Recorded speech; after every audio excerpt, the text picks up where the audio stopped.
Welcome to Poetry Beyond the Buzz. For this episode, I am going to do some spoken word on some poems from a very famous American poet, Robert Frost, who won multiple Pulitzer Prizes, and his poetry focuses a lot on the country life and the world around that. First up, The Road Not Taken. Two roads diverged in a yellow wood, and sorry I could not travel both. And be one traveler, long I stood, and looked down one as far as I could, to where it bent in the undergrowth. Then took the other, as just as fair, and having perhaps the better claim, because it was grassy and wanted wear, though as far that the passing there had worn them really about the same. And both that morning equally lay in leaves no step had trodden black. Oh, I kept the first for another day. Yet knowing how way leads on to way, I doubted if I should ever come back. I shall be telling this with a sigh. Somewhere ages and ages hence, two roads diverged in a wood, and I took the one less traveled by, and that has made all the difference. Up next, Nothing Gold Can Stay. Nature's first green is gold, the hardest hue to hold. Her early leaf's a flower, but only so an hour. Then leaf subsides to leaf, so Eden sank to grief, so dawn goes down to day. Nothing gold can stay. Up next, A Time to Talk.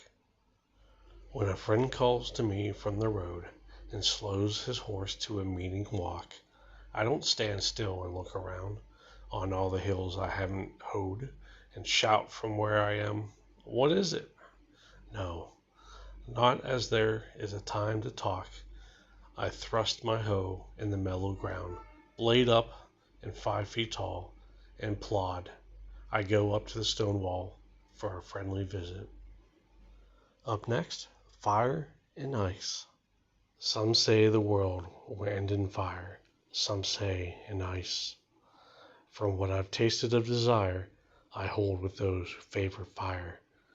But if it had to perish twice, I think I know enough of hate to say that for destruction ice is also great, and would suffice. Up next, Dust of Snow. The way a crow shook down on me, the dust of snow from a hemlock tree, has given my heart a change of mood, and saved some part of a day I had rued. Up next, Stopping by the woods on a snowy evening. Whose woods these are I think I know. His house is in the village though. He would not see me stopping here to watch his woods fill up with snow. My little horse must think it queer to stop without a farmhouse near, between the woods and frozen lake, the darkest evening of the year. He gives his harness bells a shake to ask if there is some mistake. The only other sound's the sweep of easy wind and downy flake. The woods are lovely, dark and deep, but I have promises to keep, and miles to go before I sleep, and miles before I go to sleep.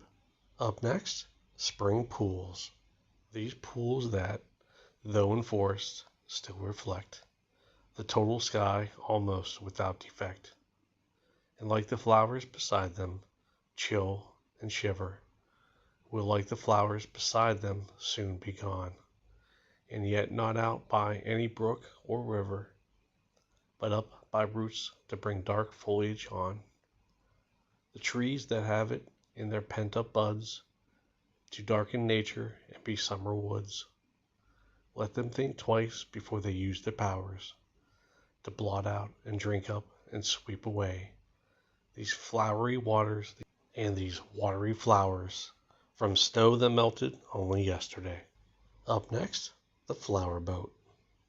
The fisherman swapping a yarn for a yarn under the hand of the village barber, and her in the angle of house and barn, his deep sea dory has found a harbor. At anchor she rides the sunny sod, as full to the gunwale of flowers growing, as ever she turned her home with cod, from George's bank when winds were blowing. And I judge from that Elysian freight, that all they ask is rougher weather, and dory and master will sail by fate, to seek the happy isles together.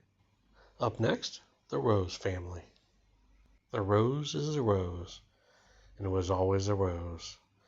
But the theory now goes that the apple's a rose, and the pear is, and so's the plum, I suppose.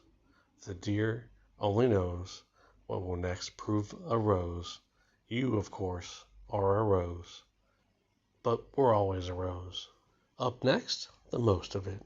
God he kept the universe alone, for all the voice and answer he could wake was but the mocking echo of his own, from some tree, hidden cliff across the lake, some morning from the boulder, broken beach, he would cry out on life, that's what it wants. Is not its own love back and copy speech, but counter love, original response. And nothing ever came of what he cried, unless it was the embodiment that crashed in the cliff's talus on the other side, and then in the far distant water splashed, but after a time allowed for it to swim, instead of proving human when it neared, and someone else additional to him, as a great buck powerful appeared, pushing the crumpled water up ahead, and landed, pouring like a waterfall, and stumbled through the rocks with horny tread, and forced the underbrush, and that was all. Up next, design. I found a dimpled spider, fat and white, on a white heel holding up a moth, like a white piece of rigid satin cloth, assorted characters of death and blight, mixed, ready to begin the morning rite, like the ingredients of a witch's broth, a snowdrop spider, a flower like a froth, and dead wings carried like a paper kite. What had the flower to do with being white, the wayward blue and innocent heel? What brought the kindred spider to that height, then steered the white moth thither in the night? What but design of darkness to appall, if design govern in a thing so small? Up next, the soldier. He is that fallen lance that lies as hurled, that lies unlifted now, come dew, come rust, but still lies pointed as it ploughed the dust. If we, who sight along it round the world, see nothing worthy to have been its mark, it is because, like men, we look too near, forgetting that, as fitted to the sphere, our missiles always make too short an arc. They fall, they rip the grass, they intersect the curve of earth, and striking, break their own. They make us cringe for metal point on stone, but this we know, the obstacle that checked and tripped the body, shot the spirit on, further than target ever showed or shown.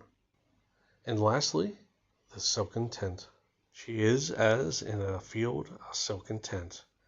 At midday, when the sunny summer breeze has dried the dew, and all its ropes relent, so that in guise it gently sways at ease, and its supporting central cedar pole, that is its pinnacle to heavenward, and signifies the sureness of the soul, seems to owe naught to any single cord, but strictly held by none, is loosely bound by countless silken ties of love and thought, to everything on earth the compass round, and only by one's going slightly taunt, in the capriciousness of summer air, is of the slightest bondage made aware.